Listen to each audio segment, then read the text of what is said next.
Hey folks, it's Frithgar here, how you doing? Welcome back to Farming Simulator 19 here on the Hagenstedt map. Let's get back to reliving the glory days. Run it down to the other field and we will do the last little bit of raking that we need to do, and then we can finish picking up all of the hay. So that's cows fully fed, because I've now gone and put the hay in. They already had straw and silage in there. That means that the cows should have their hay racks, their feed rack filled up completely with the TMR, and there won't be anything left over, which is rather nice for them. Rather nice for us as well, because it means more profits. Happy cows means lots of milk, which means more profits, which means a happy farmer. Happy cows make happy farmers. That's how it is. I mean, yes. Actually, most farmers are happy when their cows are happy because they actually like their animals, contrary to some of the campaigns I've seen from various different groups online. Farmers aren't all about just, you know, the bottom line and the money. They do actually care about the animals that they look after. Yes, there are going to be bad eggs in among them. That's the same for any industry the world over. It doesn't matter what the industry is. There is always going to be unpleasant people who generally give everybody else in that industry a bad name. And we know this. Unfortunately, there isn't a lot that any of us can do about this. We try to fight it where we can, but there isn't a lot that we can do about it. But on the whole, farmers generally do actually like their animals. Like, that you don't do something like farming if you dislike your animals, generally speaking, because it's not just a job. You don't just work a 9 to 5. It's a calling.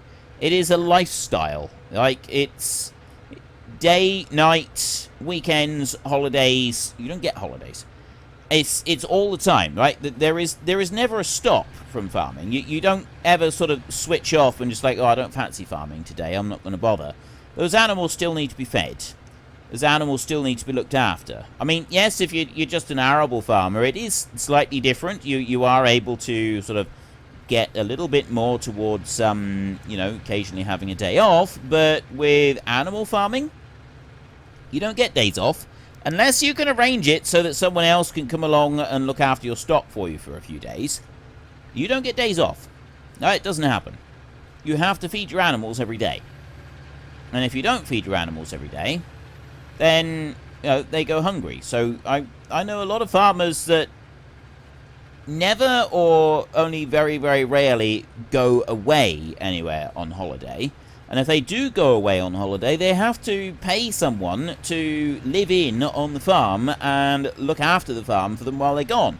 So you end up having to pay twice. You have to take the time off, you have to pay someone in order to do that, and then you pay for your holiday as well. So it becomes a little bit more difficult and a little bit more expensive. I mean, my grandparents were farmers their entire lives, and they had very few holidays through their... Once they retired, once they reached retirement, they went on about 6 holidays a year, making up for all the years where they didn't have holidays. They couldn't have holidays. They couldn't have... well, they couldn't. Like, there was a few holidays that they saved for a long time, and then they were eventually able to, like, go and enjoy these holidays here and there. But for the most part, a farmer's holiday involves planning a few day trips, grouped together maybe. You know, you do the work in the morning, go and do the milking, or you feed the animals, whatever, and then you have a day trip out, and then you come back. If you're milking cows, it's even more difficult because you've got to do the morning milking, then you have your day trip, and you've got to get back in time for the evening milking. So your day trips never last very long, and that is the life of the farm. And you don't pick something like that if you don't like the animals. Nobody would pick a lifestyle like that if they really genuinely didn't like the animals that they were looking after while they were doing it all. Right? You just wouldn't do it. Let's get you going. Everything that we already checked up the other end, and that was all good. The only thing I didn't check was whether the cultivator was able to turn properly down here, and it does look like it was all right. When we go here, we'll just double check. Doesn't look like there's any bits left there either. So we'll run this one up to the top up there. start working one of those fields, and then the Valtra should be finished before too long, so we can start working the second field. It's currently 4 o'clock. We should be finishing this. I mean, this is going to be still going. We're still going to be doing this before, like, after we've, like, done the hay. We'll be finishing the hay before we finish this job. I suspect we'll finish all of the hay before we even finish doing the cultivating, which means we've got all the planting still to do. You... Oh, yes, you did. I thought I wasn't going to do the bit behind, but it kind of, like, it does it in 2 sections. There's the front and the back section. They both actually leave a cultivated texture behind, which I didn't expect. You've actually nearly finished. Okay, you've done more than I thought you had. That's good. We'll keep an eye out for helper whoever has finished their task. We will start you up. And carry on down through here. So we're on 70,000 litres of hay at the minute. We had 60,000 in the trailer already. 160,000. Did I say 60? I think I said 60. We had 160,000 in the trailer already when we started. And now we've got another 80,000 here. That's one full trailer load already. And we've got the rest of this field to pick up. Plus, we've also got the other one down there to go and gather up. Or the bits that are left on that one down there after we've already taken the outside round.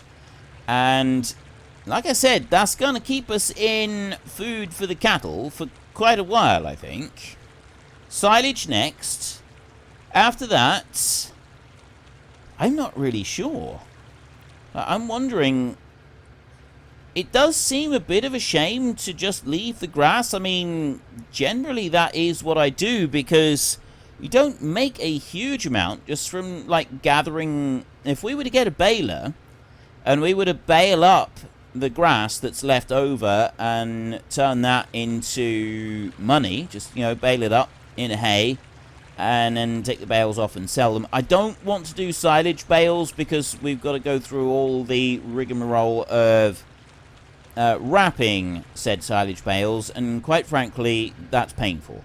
On any kind of large scale, doing wrapping in this game it's a bit like pulling your own teeth out. It's not a particularly enjoyable job. Right, the Profi CVT is actually still going, which means that that one that just finished its task is not this one at all. It is this one over here, which is fantastic news. It means that we can go rushing off up to the last field. So it's managed to do everything in there. I'm looking down at it. I don't see anything. We will just double check up here. I don't see anything there. The edge of that field is really untidy. But there wasn't a lot that we could do about that. I noticed it when it was ploughing it out. I think I may have mentioned it. But it just seemed to be quite a scruffy edge on that field. Maybe we could use the landscaping at some point and just kind of like go down through and carefully tidy it. Doesn't need a lot. Just like a little bit going down through and just neaten up the edge so it's a lot straighter than it is at the moment. Might be an option. It might be, well, an option. It is an option. It might be a good idea for us to go and do that. Just then it looks a little bit better. I don't like seeing the scruffy edges like that. Helper G is complete. That will be the raking finish. So he just needs to be sort of moved out of the way off the field, and we don't need to worry about it. I could bring that tractor back over here and put it onto a seed drill, actually. Get it started with the planting already. That might be a more sensible move on our part. So if I lower you down there and send you away, because these are going to be a while before they finish the cultivating. Alright, that's what we'll do. You can stay there. This field is now done. I actually want the front weight on this tractor. If I'm going to be doing the drilling, there's quite a weight on that seed drill, so I'll take this back. I was thinking I'd just unhitch it here and run straight down to the main yard, but we don't want to do that. We need that front weight on this tractor, and the front weight is back over that side, back over by the cows.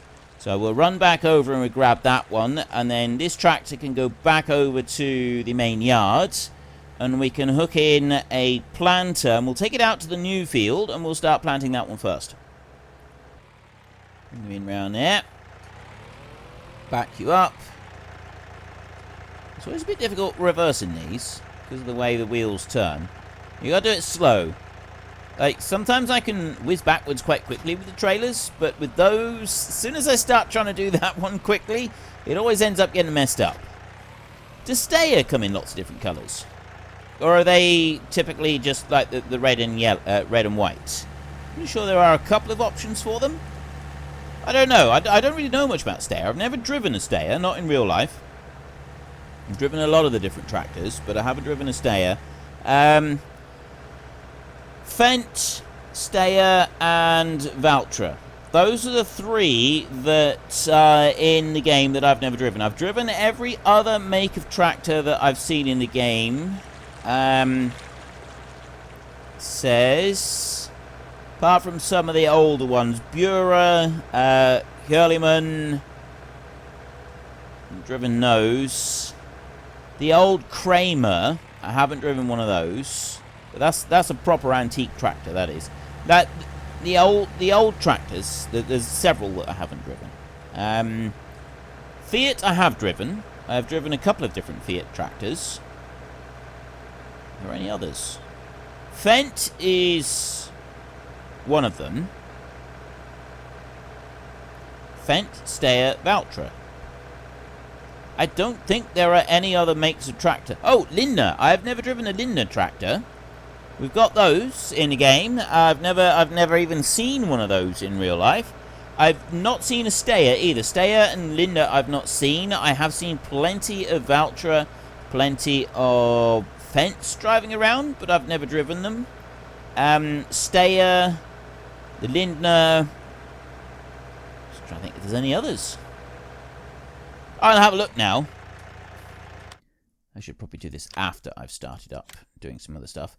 Right. Fiat I have driven. Stara, there's the South American one. I haven't driven those.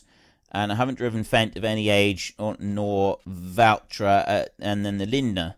There. Armour Track, that's another one. I've never sat in an Armour Track. There was a small tractor, Kubota's I've driven. There was a small tractor. It looks a bit like this. It was actually blue, looking a bit like it. Didn't have a cab on it. I can't for the life of me remember what the make was. It was one of those little, almost garden tractor types. Like little tiny one. It looks a bit like this, but quite small. You know the new kind of like 30 horsepower tractors that look a little bit more like these? Rigitrack, there's one I haven't driven, and the Bura. AB, I've never even heard of that before this. Kramer, the really old ones. Have I ever driven a class tractor? I've driven class other things. Class combines. Driven a class forager, started up, moved it round. Never actually operated the machine while it's been foraging, but I have moved it round. I don't think I've driven a class tractor. Kramer, definitely not. I would know if I'd driven one of those. A Lizard. Now, this Argon, I don't know what... Oh, it's a Sammy. A Sammy. I have driven a Sammy tractor once, I believe. Anyway, let's not sit here doing that. We want to get going with our planting. So I will get a planter on. And we'll get out to field 13. And we can get started out there. So we need to change over the crop to... Oh, I went past it. Soybeans. Sugar beets. We need to plant sugar beet out here. We've got a lot of sugar beet that we need to get planted. Now we've got sugar beet and fertilizer in here. Can I get past you without causing a pile-up? Possibly I can. There's a truck coming on around that corner there. Nope, we're fine. We managed it. Absolutely fine. So I'm going to do what I did with the cultivator. I'm going to do a pass along this side and a pass along the other side. So we will stop there. We'll then hook in on the front of this beastie. Like this. What we will probably end up doing is we'll get the Valtra on the other planter, because we did initially have the other Steyr over at the cattle yard, and then they ended up getting swapped over when we were last doing planting. So I now need to unfold it. Like that. Yeah, they ended up getting swapped over when we were doing some planting, and then... so this is actually the newest of the two tractors, of the two stayer tractors, and this wasn't the one that I originally intended to have up at the farm. I intended to have the other one, so this one will probably now stay hitched in on this seed drill, and then the Valtra will get going on the other seed drill once he's finished his cultivating, and the stayer, the one that's left over, that one will move back over to the farm. What I will eventually end up with is at least 3 seed drills. I can run 3 seed drills and keep them going reasonably well. Possibly we may even be able to get away with running 4 of them, but it's a bit more of a struggle to actually keep all 4 running. Especially as we'll be moving to... Well, it's the Amazon Condor seed drill is the one that we'll be using for sort of doing our end game planting. So we'll have at least 3 large Valtras on Amazon Condors.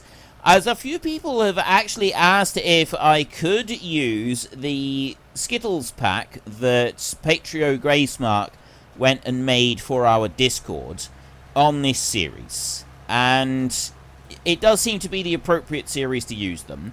I did use them a little bit in the Alps Panorama series where I was trying to mess around with courseplay unsuccessfully. Don't like courseplay. Have I mentioned that before? Don't know if I've ever mentioned that. I know it may come as a shock to some of you, but I'm not particularly fond of courseplay. Yeah, I did use them a bit on there. I wasn't originally planning to use the Skittles pack on this series, but a number of people have said that they'd like me to use the Skittles pack. So I think we will aim... We can plan to sort of include the Skittles pack towards endgame on here, and we will add that one in. Maybe we won't have all of our fleet of Valtras as Valtra Skittles. We might just have one that we use for special jobs or something like that. I'm not quite sure how we'll do it yet. We will figure something out. But it would be... I think, yes, we will use the Skittles. I did originally think that we wouldn't do it because it's such an overpowered tractor. But actually, I don't think that's going to hurt too much. Especially for doing things like... there's one machine that I've not yet used. Right, let's start you there with the hired help like that.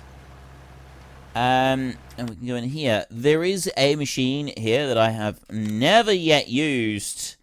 And I've been meaning to... which is that one, the Brochard. Now, I actually thought that was part of the basic game, but it's not.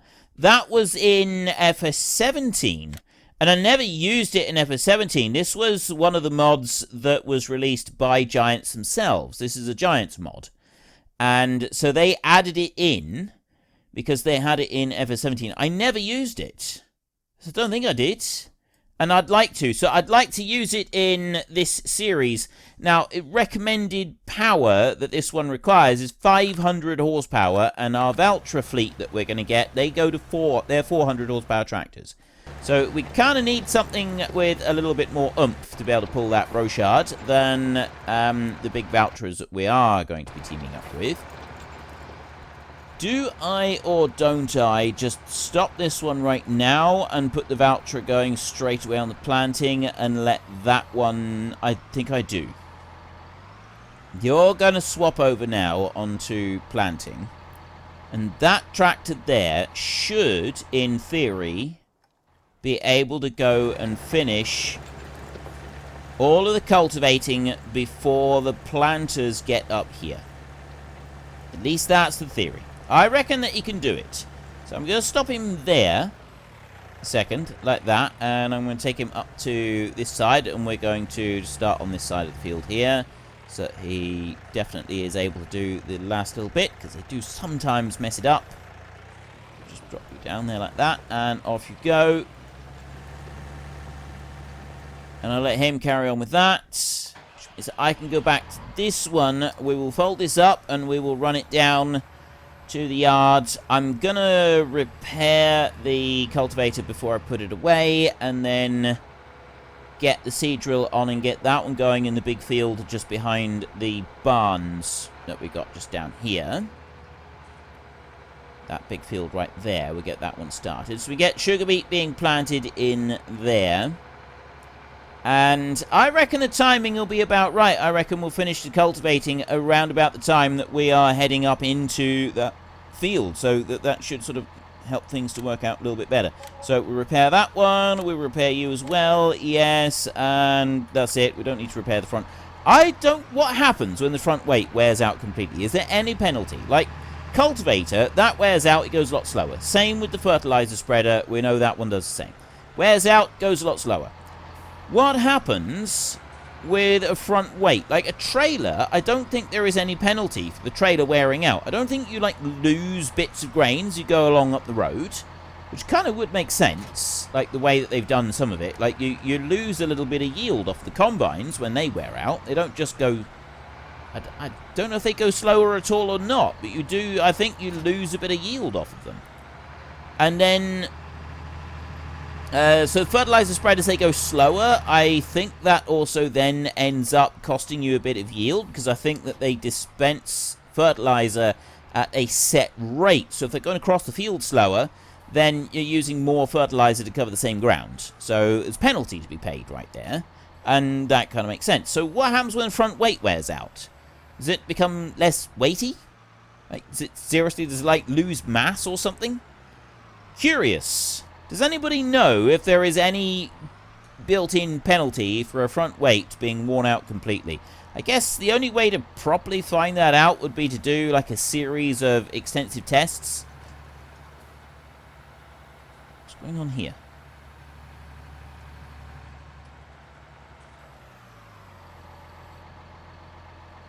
What? Why is that? Why has it got that texture there and not here?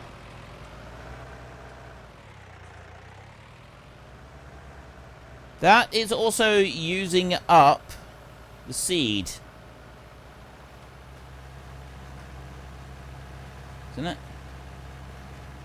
154 litres left. No, it's not using up the seed. I thought it was using up seed. It's not. Right. Well, that's good. We don't want it to be using up the seed. But why has it got that texture there when it doesn't have that texture there in the other field?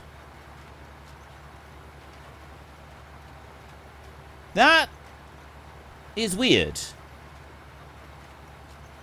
I don't know why it's doing that. I'm hoping it's not going to mean that there's something hinky going on with the game anywhere.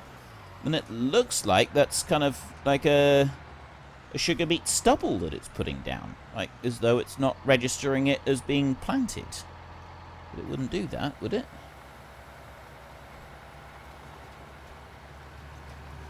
I don't know. That looks weird.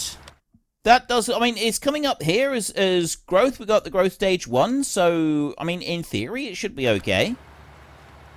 Not quite sure why it's doing that. How bizarre. How very, very bizarre. Okay, you're doing great. You are going to do exactly what we need you to do. You coming up there. This one that I'm looking for. When he's planting away, this one here is. I just don't know why he's so different to this one, because he's still painting down that. That's really strange. Why has that one got a different... Is this texture supposed to be here or not? I'm really confused by that bit. Like I'm absolutely positive that texture shouldn't be there. That looks like harvested texture. I'm pretty sure is the texture that is supposed to be there after you've done the plant. After you've you've planted it and you've grown it and you've harvested it. That's what's supposed to be left behind afterwards. So why are we getting that now? And only off of this one. We're not getting it off of the other one. It's only this one here that's doing it. One of the great mysteries of life. We will leave it at that. We will just class it as a great mystery of life. What I will do in a second is I will do a single pass along this end, because this tank has got more in it, and also this tractor can run around a little bit faster. So I'll do a pass along here like this, just to make it a bit easier, because possibly the other tractor is the one that's going to be planting up here. I'll run along there like that. And then I will jump back into that other field and I will start planting there. So I've already done a pass along the top end of the field there. So I'll lift you up. I'm not going to bother doing a pass down this side here, but there we go. We've got that weird green texture in here. I mean, it followed us over into the small field, but it's not. I mean, it'll be interesting to see if the other tractor produces this texture in this field, and maybe it's because the other field hasn't had anything done to it yet. Don't know. There is something that we can check out, actually. Let's go growth, soil composition in here. Get rid of the lime requirements. We don't want those. Right, this one here has already got fertilizer in the middle of the field, so he's only going to want once around the edge with the fertilizer on there. This one in here, this is the first lot, so we're going to need to fertilize all of those fields. We can cope with that. That's not going to be any kind of an issue. I don't know. I don't know why it's doing that. It's strange. It's very bizarre, but it seems to be working okay at the moment. So we won't read too much into it. We will just leave it go, and we can carry on now picking up the hay. So we just got one line left in here to go and scoot up, and then we can run down to the other field and go and grab the bit that's down there. And then we can go and put all of this in for the cows. We're going to be wanting a lot more than this eventually. Right, not just a few small fields here. If we've got 1,000 cows, we're looking at millions of litres that they're going to be consuming. It's going to be quite a time. Getting the hay done is probably going to be the most time-consuming job. And this is eventually, I think we will well, actually, I don't think we will. Because, like, yes, getting the hay done is the most time-consuming job, but it's not really going to make much difference if we have a hay dryer where we just bring grass into, or if we do it like this. We're still going to have to make the hay. We're still going to have to mow it. We're going to have to mow the grass, and we have to rake it up. One way or another. Now, there is one option, I think, that we can use. I believe that we can put a mower. Now, even if we can't with the standard ones, I believe the Stevie option for the self-propelled Krone mower allows you to put a forage wagon on the back. So, if it will run in that combination, and if that combination will then allow hired help to operate the machine, what we could do, and also it would, I mean, I don't know. I mean, maybe it would. I mean, I don't see any reason why it wouldn't, because the mower itself will run with hired help, and we've done this before with other things. We've done it with silage bales. We managed to do it with that, where the hired help ran the baler as well, and did the wrapping, because we just had a front-mounted mower. So if you've got the mower, and then we put one of these on the back, we tow this one along, then we're mowing and we're picking up directly, all with the hired help. So all we got to do is drive it from the field where the mower is working. Unfortunately, folks, that is all we have got time for today. A massive thank you to everybody who has earned their way into the Great Book of Names. To find out some more details about all the names coming past, please head into the description and click on the link to the Discord. It's a link to another video. The link is on the other video. Please also consider checking out the links there for Nitrado, who provide gaming servers for games like Farming Simulator, Minecraft, Ark, and several others. And there's also Fanatical, who will help support your gaming habit by providing you with cheap games and also giving me a small commission on anything that you buy using my link. If you've enjoyed this particular video, then please head down below and give us a like. And if you really enjoyed it, then please tell your friends all about me. Get them to come and watch as well. That would be awesome. And until next time, thank you very much for watching. This is Frithgar. Goodbye, and see you later.